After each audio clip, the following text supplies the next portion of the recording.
afternoon, and thank you for joining us today for Transition in Early Childhood. I'm Stella Beer, the assistant for Kentucky Spin, and we are so glad that you joined us today for our lunch shop. I want to tell you just a few minutes, a little bit about Kentucky Spin. We are the Special Parent Involvement Network. We are the Parent Training and Information Center for the state of Kentucky. We are funded by the U.S. Department of Education under IDEA since 1988. And then we have also been the Parent Training and Information Center for the last 30 years. We provide support and information for children and youth with all types of disabilities, birth through 26, their parents, families, and professionals. We do not act as attorneys. However, we empower families to effectively advocate for their children, and we provide peer support to help families access needed information and resources. Before we get started today, I want to just go over a little bit of housekeeping. If you have a question throughout the presentation, in your dashboard on the right-hand side, you will see a box of questions. Type your questions in that box, and I will be monitoring those throughout the presentation. So feel free to ask a question, and we will stop periodically to answer those questions for you. Also, you have handouts under the Handouts tab. One is the PowerPoint from today, and the other is another handout that I'm sure Sonia might talk about through the presentation. But I will let you know, if you don't have time to download them, I will be sending an email following today's webinar that will have all of the handouts and will also include a certificate of attendance for the 1-hour presentation. So today I'm excited to say we have Sonia Michael with us. Sonia is with Berea Early Childhood Regional Training Center in Berea, Kentucky. And so she is going to be doing our webinar today. And Sonia, can you hear me? Yes, I can. All right, go ahead. Thank you very much for joining us. We look forward to the presentation. Okay, thank you, Stella. And good morning, everyone, or afternoon, I guess. So I work at the Berea Early Childhood Regional Training Center.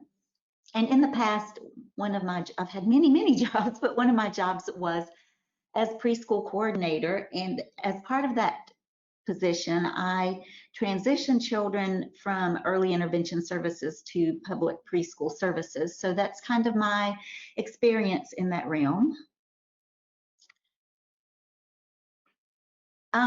So when we talk about transition, it really is just the process of moving from one place to another, really. We talk about transition from first steps to preschool, transition from preschool to kindergarten. There's a lot of planning that takes place when children transition from high school to life, I guess, for the rest of life. But today we are going to focus on first steps to preschool transition. And one of the things about that particular transition is that the federal government requires that all states have a plan that ensures a smooth transition from that early intervention program to the preschool program.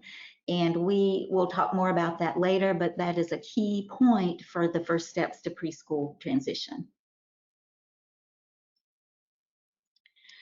So just as we're getting started, I just want you guys to think for a few minutes about some transitions you've gone through in your life.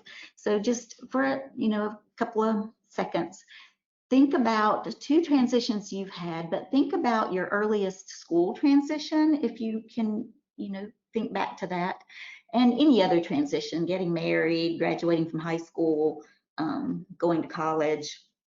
So any other transition that you can think of. And while you're thinking about that, think about what feelings you had during that transition. Do you remember what that felt like? Is there something that could have made it better? Or was it fine, and what made it that way? So just maybe take about 2 seconds and 5 seconds and think about that.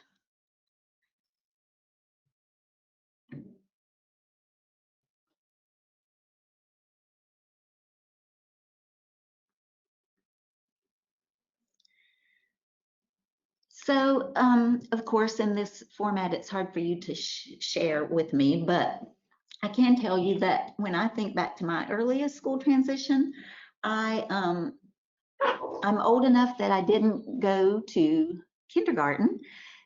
It was a choice then when I was a child. You could go to kindergarten or not. So I went straight from my aunt. My mother worked, but my aunt babysat, and I stayed with her and my cousins. So I went straight to first grade, and it was terrible. I really hated first grade because I really was not prepared. I remember sitting in school and the teacher teaching math, and I didn't know anything. I didn't understand what numbers were or how to add them, and it was a terrible experience. So kind of what we're going to talk about today is how important that planning piece is, why it's so important to prepare children and families for those transitions.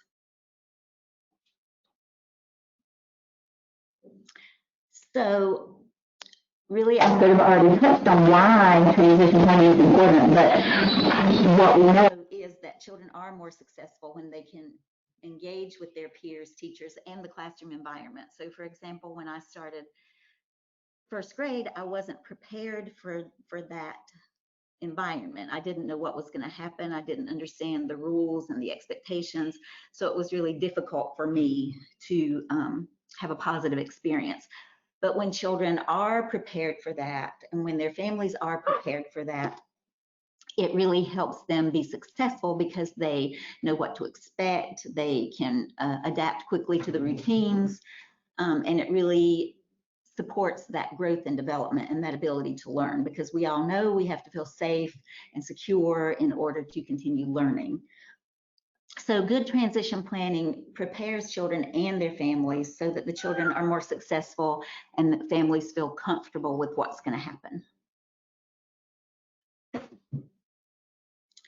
So there is some research on transition. Unfortunately, all the research I can find really focuses more on the preschool to kindergarten transition. I know there is some research for early intervention to preschool. A lot of that focuses on families, which is good, but focuses on families and how families feel about the transition. There's not a lot of research about the children. But what we know from the preschool to kindergarten research that we have is that close, positive teacher-child relationship is really critical for children to have positive outcomes. As I said before, we all know that a close relationship with others, a safe relationship, really helps us feel comfortable and able to learn. A good match between the curricula and teaching practices in both programs, so that that environment, that home environment, or that home visitor environment that children have in First Steps, trying to find a way to provide that support once children get in public preschool. Teaching children the skills they need for the new setting. So like helping them prepare for that, what's going to happen, helping them understand the routines, and that they'll be going to school without their family often for the first time. So what will that look like? Helping them just get as many self-help skills as they possibly are able to before they start. Because that really supports their learning in the new environment. And then providing coordinated transition supports for the child and family, so that planning, that provider and family planning, joint planning, and putting the supports in place that are necessary for the child and family. And then again, just that family involvement and satisfaction. We know that if the family is more satisfied with the program and the transition, the child will be more successful. So transition from early intervention from First Steps to preschool is explained in the Individuals with Disabilities Education Act. And that tells us that there must be a smooth transition between the early intervention program and the preschool program. So every state is required to have a plan for how that's going to happen and how they're going to ensure that it's seamless and smooth and there aren't any problems. That transition, and we'll look more at this, we'll look a little more at the timeline again later in this presentation, but this is the basic overview. Transition planning has to start at least 90 days before the child's third birthday and not more than 9 months. So it can start 9 months ahead, but it has to start at least 90 days before the third birthday. And the federal government expects that if a child is eligible for special education services, what we call Part B, ages 3 to 21, that IEP be in, that individualized education plan be in place by the third birthday. So the federal government monitors all states to ensure that they are getting that plan in place by the third birthday. So those services are ready to start as soon as the child turns 3 and transitions to the school program. We also know that family involvement is absolutely critical in that transition process.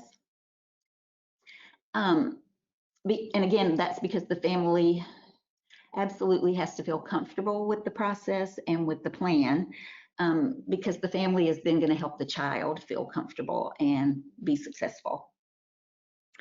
Family knowledge of the law supports involvement. So First Steps will give you information about what your rights are.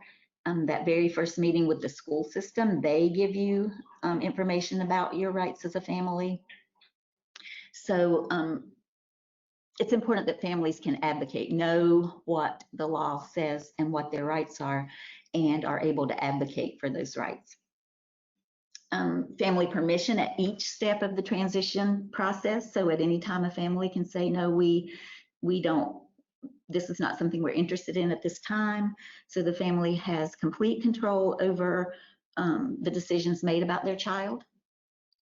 And then understanding the new setting. So really being prepared about what's going to happen in that new setting, what the routine is, what the expectations are of the program, really helps the family then prepare themselves for how it will look and their child.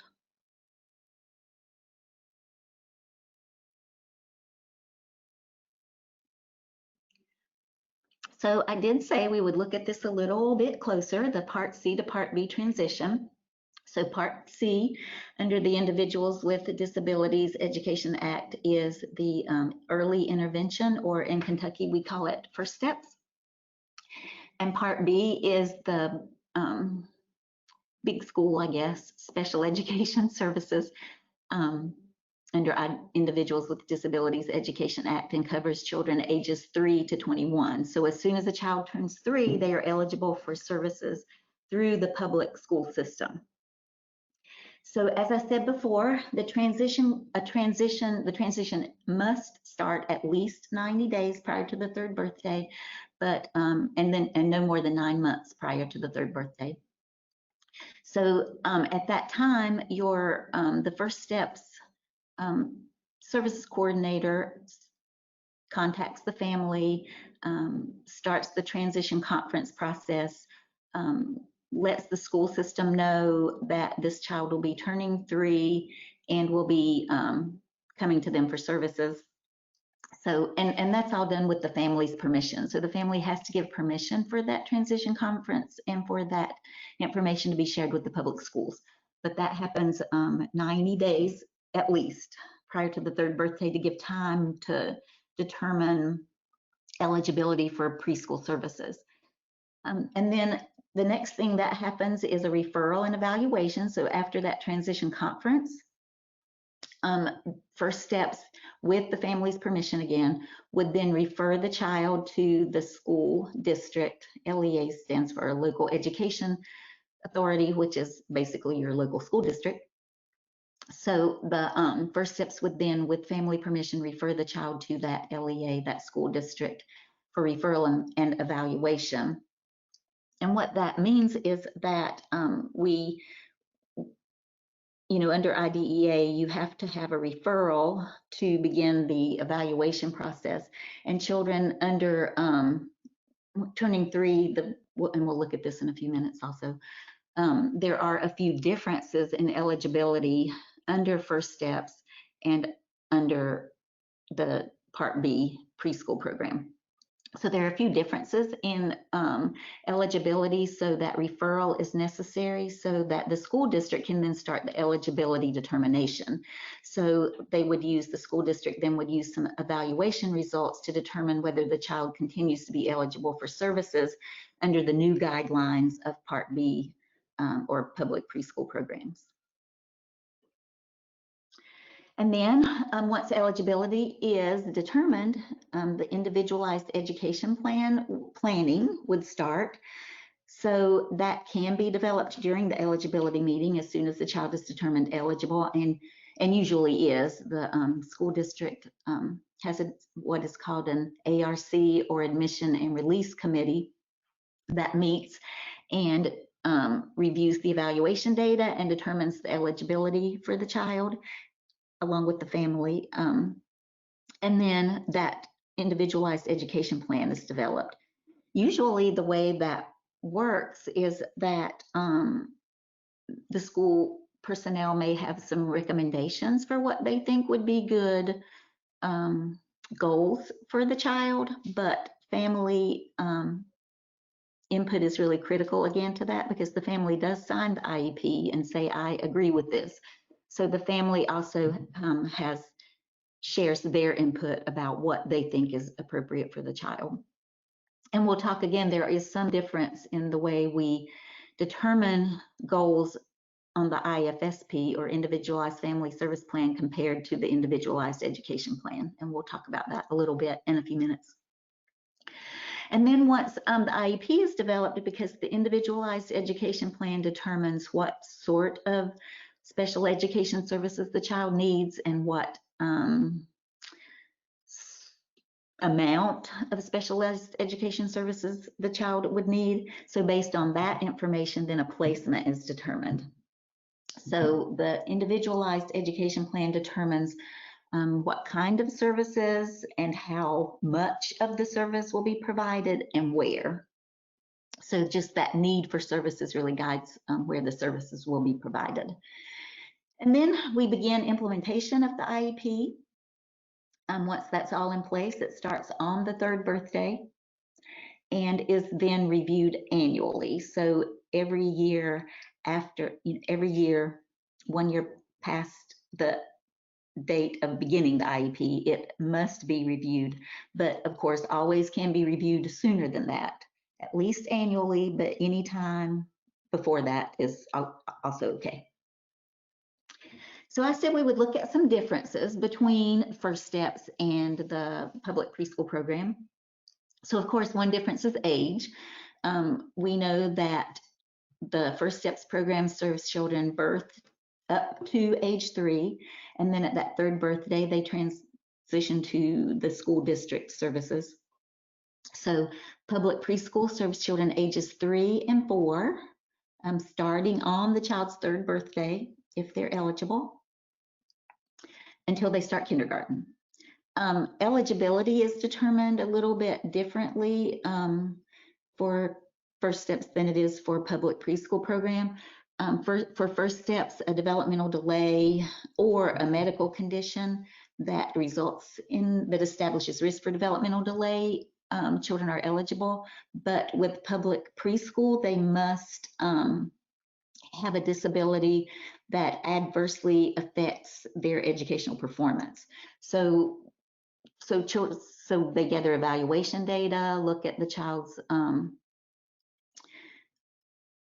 abilities based on what they would be expected to do in an educational setting. And if the disability impacts their ability to perform in the educational setting, then they're eligible. So there's a little difference in the way that's determined. And then the way eligibility is determined is that in both cases, there's a multidisciplinary evaluation. So under First Steps, the child receives a multidisciplinary evaluation that shows a significant delay. That also happens in public preschool. There's a multidisciplinary evaluation. Different types of information are gathered based on what the child's supposed disability is. And then there's some observations, information from the family, information from any setting the child has been in. So that information from the First Steps provider would be considered. And that is used then to determine whether or not the child will be eligible for public preschool. Services, basically really the same types of services. However, again, the services in public preschool depend on that need in the educational setting. So a child might receive services for physical, cognitive, communication, social, emotional, or self-help areas of need, and then might receive what we call in the school setting related services.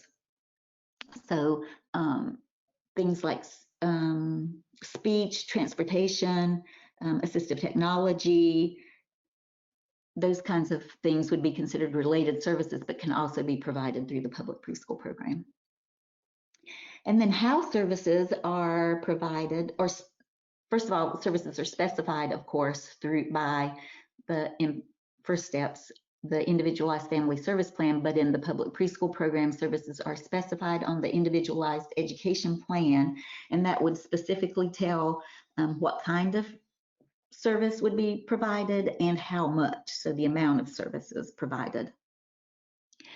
And then services, how services are provided in First Steps, early intervention is provided in the natural environment, which is the home for young children, or the child care setting, wherever the child would naturally be. Under the public preschool program, it's provided in the least restrictive environment. So that means the services are provided to the child in the area, in the program or setting that would be most likely, they would most likely be if they did not have a disability. And in the setting in which they are most effective. So public preschool services are almost always provided in the inclusive public preschool classroom. Sometimes if there are speech services or occupational therapy services or physical therapy services, those might be provided in a pull-out, but still in the school setting. School districts are not required to provide services in the home or in the child care setting or in any other setting than the school. They can, but they are not required to and often don't do that.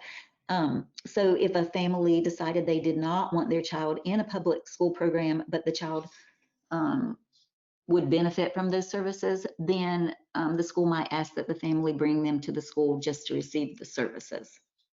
So that's a kind of a big difference, I think, in the two programs, is that we absolutely expect for First Steps that a child would receive services in that natural environment, but under the school program, it's almost always in the school setting. So I probably should stop and see if there are any questions. I've just been talking and talking and forgot to stop. No, Sonia, you're fine right now. There's no questions, but I just want to remind everyone, if you do, please type a question in the question box and we'll be sure and get to them. Okay, thank you.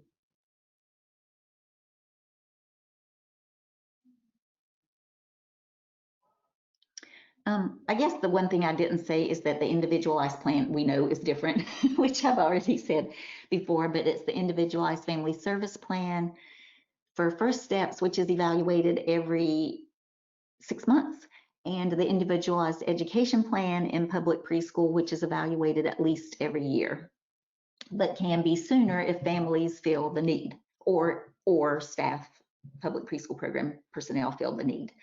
This, I just wanted to put a screenshot of this handout on here for you, so you know that in the handouts I did provide a table that explains all the differences with a little bit more information than I've shared. So that is in the handout for you to look over later. Sonia, I do have a question that I think might be appropriate right now, if that's okay. Okay, sure. It says, how often do First Steps children qualify for an IEP and services in school? Is it a large percentage? It is a large percentage. I don't know the percentage, but I don't know of an awful lot of cases where they don't qualify.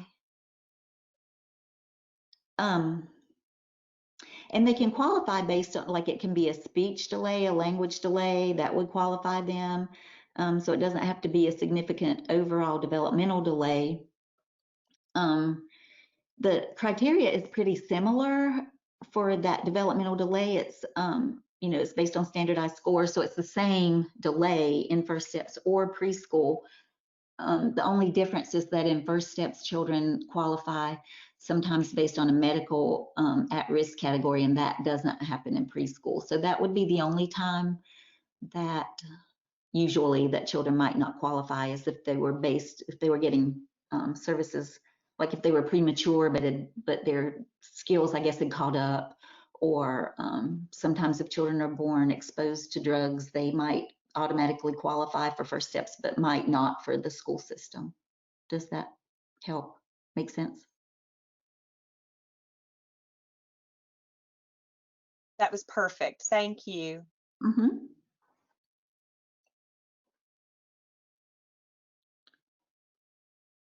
Okay, I'm ready to move on. Okay.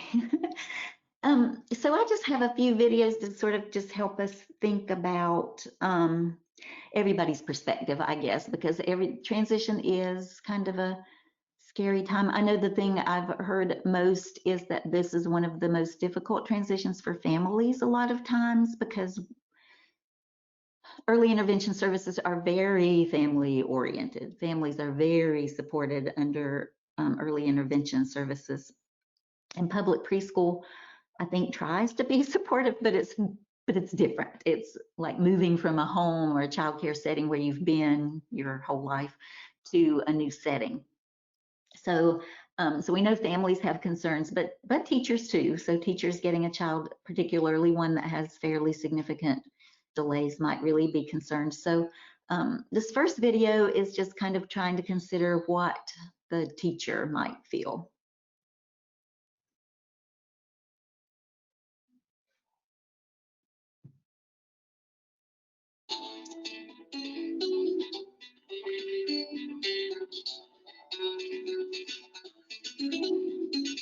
Tamaya won't be the first child I'll care for with a disability, nor will she be the last. I've been working in an inclusive childcare program for 3 years now in a classroom of 12 children ages 2 and 3. I've had the privilege of caring for and loving a beautifully diverse group of children, each touching my own heart in their own way. But for the first time, I'm scared. I'm actually afraid and doubting whether I can care for Tamaya. Can I keep her healthy and safe? Tamaya's main challenges are her health issues. She is a fragile little girl who needs lots of medical attention. She can drink on her own. She can drink a little water on her own, but even that has to be carefully monitored. I recently finished the coursework to earn my bachelor's degree in early childhood education, but I've never even seen tube feeding before, let alone done it myself. What if she gags or chokes? Can I handle this in a setting full of busy preschoolers? I acknowledge that our classroom environment could be a wonderful place for Tamaya to grow and learn while addressing some of her other developmental delays. She's been at home with mom since birth, receiving early intervention services, so this will open up a whole new world for her. Being introduced to new play experiences and interacting with other children could be a tremendous opportunity for her. Tamaya turns 3 in November and will be joining our classroom in just a few weeks. How should I be working with her mom and her early intervention providers and therapists to prepare myself and the rest of the staff for her arrival? We have to be ready for this transition.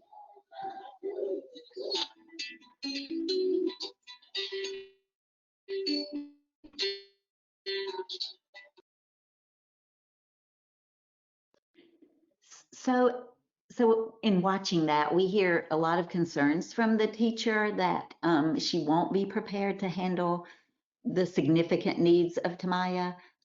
which I would say is probably true of most preschool teachers, even though teachers, as she said, you heard her say that she had earned her bachelor's degree. And of course, in Kentucky, all teachers are required to, public preschool teachers are required to have the interdisciplinary early childhood education teaching certification, which includes special education, but it's still scary, just not maybe getting a child that has different needs or more significant needs. It can be scary to teachers just because they're not sure how they can address those with a classroom of other children. So now we'll hear from the family. So the kinds of concerns the family might have in terms of letting their child go to another setting.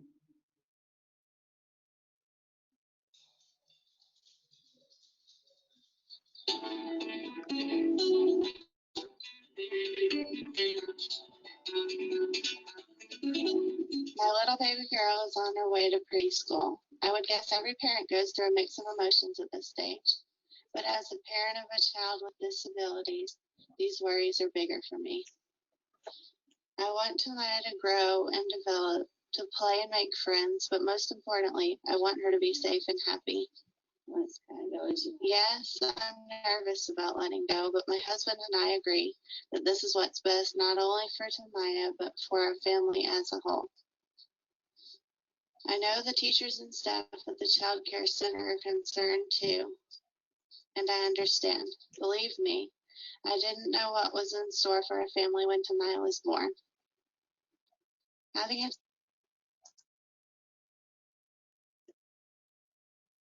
child with a disability isn't something that you sign up for or that you plan for in advance. It just happens and you're and yet somehow you manage to land on your feet. You do what it takes, you learn quickly, and I'm confident with the right support and guidance, the teachers can do it too.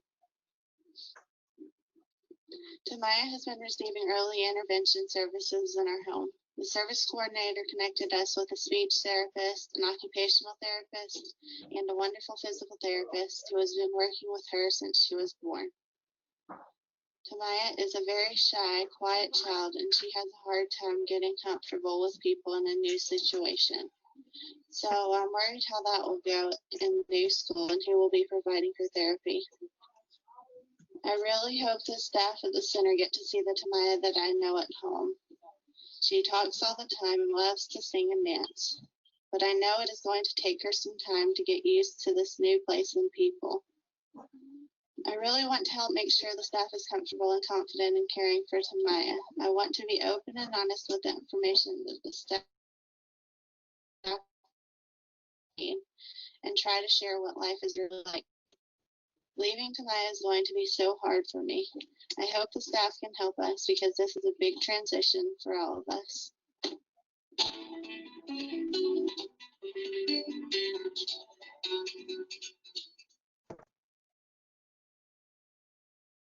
So of course we hear from the mom that, and I think this is something that's, really important for public school people to really think about, is that, children are precious to their families, and that this is the first time that they are going to really have very little control over how their child's life is going, because they'll be away from them for sometimes 2 or sometimes, as much as 5 or 6 hours a day. And that's scary. That's really scary, especially when you have a child that has fairly significant delays or needs. So, that's why helping families feel comfortable is so important. Because I know I would have a really hard time letting my child go. So I always try to remind public preschool people of that, a child is the most precious thing a family has, and they're entrusting you to have them. So really trying to think about those family needs and the kind of information we need to provide them is really important. And then finally, it's really important to think about the child. What kind of information do we need to provide to them? And what can we do to make sure that transition is successful, that they feel comfortable in that new setting and with what's going to happen.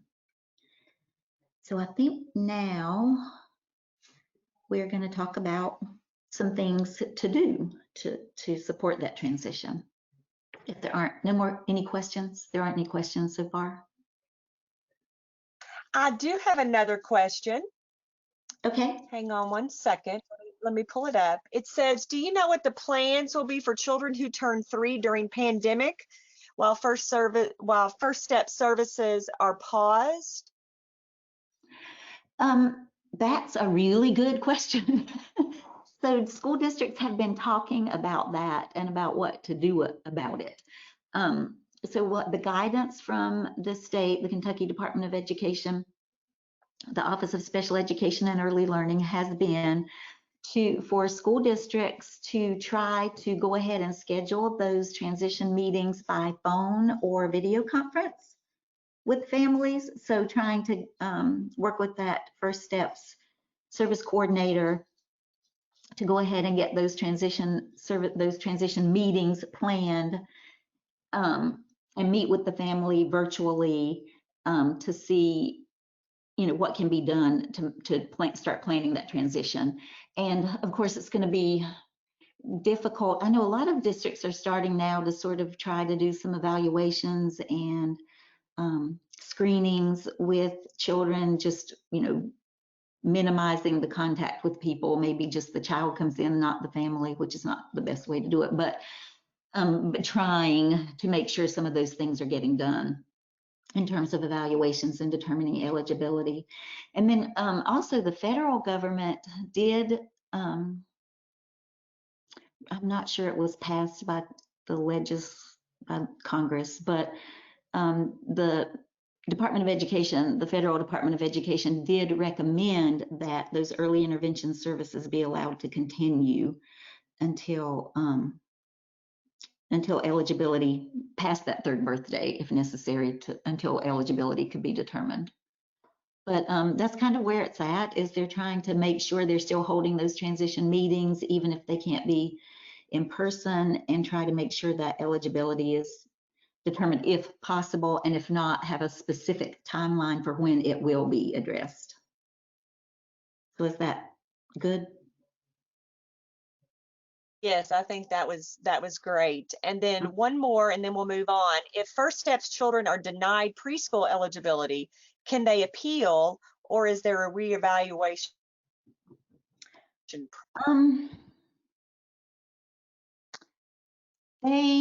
I mean, you can ask for, you can go to, there's a whole process, a due process procedures. So if you disagree, you can use due process procedures to say, I really think they should qualify, and you can follow those due process procedures to make that determination. Families can also request an additional evaluation if they don't agree with the evaluation results. So there is a whole, yes, there is an appeal process that we call due process, and it's a family's due process rights to question that and get more information if they think there's an error. That's great. Thank you. You're welcome.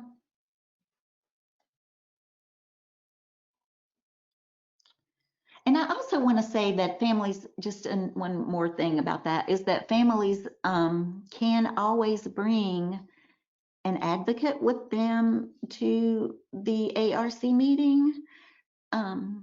So you have to tell the ARC chairperson who sets up the meeting ahead of time, I'm bringing this person with me, but families always have the right to bring whomever they want to bring with them to the meeting. So I think that's an important thing to kind of remember, is that if you have a support person, somebody that you trust that you think would be helpful in those meetings, I think that's important, because sometimes you might feel outnumbered, I guess, as a family member. And I'm coming from the school side, like I've always worked in the school program, but I just think it's important to have that support sometimes. So helping families prepare for transition then, things that really providers should consider when they're helping families is, you know, create opportunities for families to come together with the professionals and talk about concerns. Like we heard Tamaya's mom saying, I'm really concerned about leaving her. She's always been with me and her providers she's had since birth, and I don't know how things are going to go. So, you know, sort of talking through all those concerns and questions is really important. Helping families talk to one another. So if there's a family in the program, in the public school program already that has, you know, gone through the transition process, connecting those families if they want, so they have someone to talk to who can answer questions about what it was like from their perspective. Allowing families to visit. We always used to invite families to come observe in our programs. Of course, now nobody can observe anywhere, but hopefully that will get better eventually. But, you know, allowing families to come in and see what it's like in the new setting. Allowing a transition, like a slow transition, so that letting families come in and stay with their child for a little bit, or, you know, letting the child come in for an hour a day with the family staying with them to help sort of smooth that transition and help them feel comfortable. And then once the child is in the program, just, you know, sending information to the family about the successes and what they've done that has been successful. I know I've had children, obviously a 3-year-old going to a new setting like that is just scary for them. And so they might cry when the family dropped them off, but we would send pictures or call the family and say, you know, he's fine now, everything's going well. So just helping the family feel comfortable and know that things are going well. And I want to point out, I tried to put pictures of handouts anytime I had them, so I'd remember to tell you this. So there are a couple of things in the handout packet. There's one that's called Information About My Child. So it's kind of a little, sort of helps family members think about things that they might want to ask, or things that they want to make sure they say about their child when they have those meetings, those transition meetings, those eligibility meetings, but to make sure that they are sharing things about their child that they think are important. So it's kind of some questions that help families brainstorm things that they might want to bring up. And then I also put in from the Early Childhood Technical Assistance Center a handout that shares information about children moving from early intervention to preschool for families. So things that help families feel more comfortable with that move. So that there's also a handout there for you about that.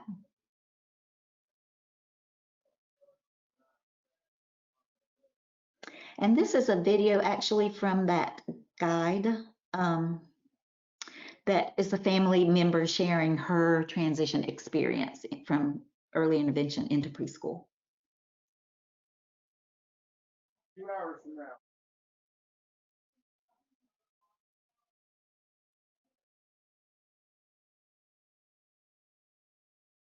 Having your child go off to school for the first time is naturally hard.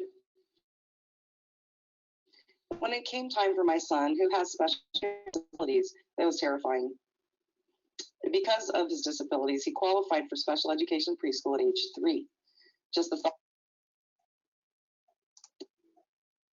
thought of letting my 3-year-old go off on a school bus was much more than I thought we were ready to handle. After all, at 3, he was still my baby. Our early intervention specialists and school district consultants and teachers came to my home and met with me. We sat together and developed a plan for my son. The plan included everything from his educational and therapy goals to his medical needs at school. They explained how special education preschool could benefit my son and to help him catch up as much as possible before kindergarten. Next, we scheduled a time to go to his school and observe the classroom. I got to see for myself that I had less to fear than I thought. I think it was the unknown that I was afraid of. Because the specialist, consultants, therapists, and teachers included me, it helped me to understand the special education process. I came to the conclusion that it would be a good thing for my son to go to school. Along the way, I was able to be completely involved as a team member in my son's education. The professionals recognized me as someone who knows him very well, and my input was valued. As it turns out, it was a good thing. He's now 12 years old, and by the way, he is still my baby. And looking back, I can say those 2 years before kindergarten were important to his education. Having support from the professionals who worked with my son was important to me. Having your child go off to school for the first time. So we kind of heard all the steps. I turned my camera on by accident. We heard the family, we heard that mother talk about sort of all the steps we had previously mentioned, being able to, share her concerns with the service providers and visit the setting so that she felt more comfortable with it. So, just making sure the family feels comfortable and is able to share all the concerns they have, and then just sharing those successes is really important. And then we want to prepare the child, making sure the child is prepared for the transition. So one thing that you can do is use children's literature, books about going to school, books about making friends, books about leaving family. And I did provide, there's another handout in your packet that has a whole list of children's books that really help with that transition to preschool. Letting the child visit the new setting with the family before starting so that they feel comfortable and, recognize the setting, that they sort of are learning about the routines in the new setting. Having the new service providers, the teachers, come visit the child in the current setting, if possible, is a really good way. And of course, in public preschool teachers do home visits. It's actually a part of the regulation in Kentucky is that public preschool teachers are required to do home visits with children, which helps children, again, become comfortable with them. Creating a book for the child, taking pictures of the new setting. I had a really great teacher, itinerant teacher, preschool special ed teacher, who would go visit the new school, take pictures of the preschool teacher, take pictures of the school, the outside of the school building, and make a little book for the children so they could look at those pictures and sort of help prepare themselves for what was going to happen. Let the child meet children who will be in the new setting, so make friends. So start that friendship process, connecting families with one another so maybe they can meet and talk and let their children get to know one another. And then arrange for that phased in transition so that children maybe can go for an hour a day for a while, and then 2 hours a day until they feel comfortable and ready for the move. Sonia, I hate to interrupt you just a second, but we need to be sure that we are done at 1:55. We have another webinar starting, and so I just wanted to let you know. So we're going to wrap up in about 5 minutes. That's okay. Okay. Yep, that's fine. I must talk too much.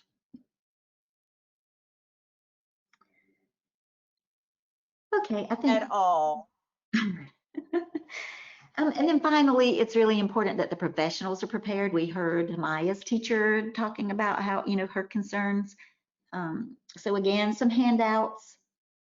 There's a transition profile form in that handout packet for families to fill out to give information to the teacher or new providers. Again, planning that visit, sharing information, having the current providers, the First Steps providers, talk to the preschool teachers and share information, of course, with family permission about the child. And then again, the family and child visiting together the new environment and learning, becoming comfortable.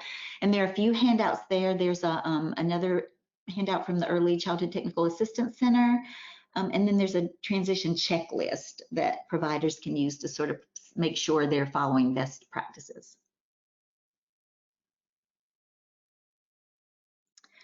Okay, so that's it really. I just, just follow up. Transitions really can be scary, especially for everybody. They can be scary for everybody, teachers, family, child. So just that planning is super important to make sure everybody understands what's going to happen and is comfortable with the process. And again, that collaboration is what makes that work. So any other questions?